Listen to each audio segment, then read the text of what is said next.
चला मैत्रिणींनो, आज बनवूया भरलेल्या वांग्याची रेसिपी साधी सोपी नाही म्हणता येणार, थोडा वेळ लागतो भरलेल्या वांग्याची भाजी बनवताना, पण टेस्टी होते. खूप असं रस्सेदार नाही बनवायची, सुकीच बनवते मी. चला त्याच्यासाठी आपण वांगे कट करून घ्यायचे आहेत.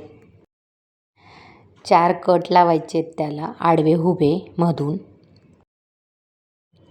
खराब असतील वगैरे ते आपण व्यवस्थित चेक करून घ्यायचे. तसं तुम्हाला मी नेहमी म्हणते, माझा गरम मसाला बनवलेला आहे, तो गरम मसाला भरून मी वांगे बनवते. हे तर आपले वांगे कापून झाले, धुवून घ्यायचे. आता आपण मसाले रेडी करू. हा मी गरम मसाला घेतलेला आहे कांद्या खोबऱ्याचा 1 चम्मच. थोडी मोठी चम्मच घेतली आहे. आता आपण शेंगदाण्याचं, भाजलेलं शेंगदाण्याचं कूट टाकायचं आहे. थोडं जाडसरच मिक्सरमधनं काढायचं आहे. आता हे जिरं पावडर टाकते. 1 चम्मच जिरं पावडर टाकायचं आहे आणि 1 चम्मच धना पावडर टाकायचं आहे. हा गरम मसाला मी बनवूनच ठेवते कांद्या खोबऱ्याचा. 8 दिवस जातो तो. कामावरनं आलं का भाजीचं टेन्शन असतं, थकायला होतं, म्हणून पटकन गरम मसाला राहिला का भाजी होते आपली. चवीप्रमाणे मीठ टाकायचं आहे. 1 चम्मच हळद टाकली आणि 1 चम्मच हा घरगुती गरम मसाला टाकते. चटणी टाकायची 2 चम्मच. चटणी तुम्ही कमी जास्त करू शकतात. माझी खूप तिखट नाही म्हणून मी 2 चम्मच टाकली. आणि बारीक चिरलेला कांदा टाकायचा आहे. आणि याच्यातच भरपूर अशी कोथिंबीर ॲड करायची आहे. तुम्हाला माहिती, मला कोथिंबीर खूप आवडते, म्हणून भरपूर अशी मी कोथिंबीर त्याच्यात ॲड केली. आता हे सगळं एकजीव करून घ्यायचं आहे, जेणेकरून आपल्याला आपल्या वांग्यामध्ये भरता येईल मसाला. ह्यात आपण एक एक वांगे भरून घ्यायचे आहेत व्यवस्थित. तसं तुम्ही गरम मसाल्यातही वांगे भरू शकतात, ते पण छान लागतात.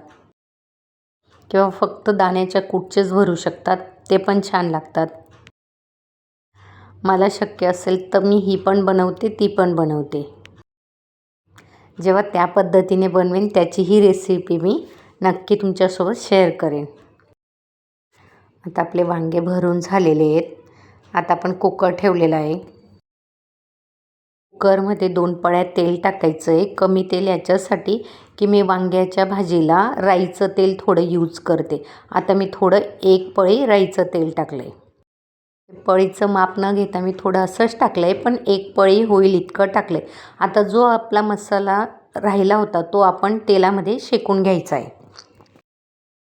थोडीशी नॉर्मल ग्रेव्ही हवी चपातीसोबत खायला, म्हणून जो आपला मसाला शिल्लक राहिला आहे तो आपण व्यवस्थित तेलामध्ये शेकून घ्यायचा आहे. तसं मुलगा वांगे खात नाही, म्हणून मी साईडला मेथीची भाजी पण त्याच्यासाठी बनवली. आता आपण वांगे टाकायचे, ते पण व्यवस्थित शेकून घ्यायचे आहेत. मला आणि मिस्टरांना वांगे भरलेले किंवा सगळे भरलेले पदार्थ खूप आवडतात, म्हणून मी ट्राय करत राहते. आता एक कमेंट आली आहे की भरलेले कारले टाका. नक्की मी रेसिपी शेअर करेन तुमच्यासोबत.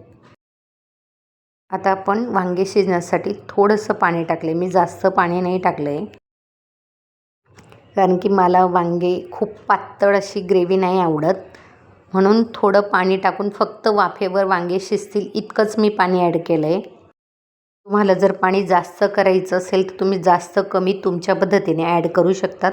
तर कुकर बंद करायचं आहे, 1 शिट्टी घ्यायचं आहे आणि गॅस बंद करून टाकायचं आहे.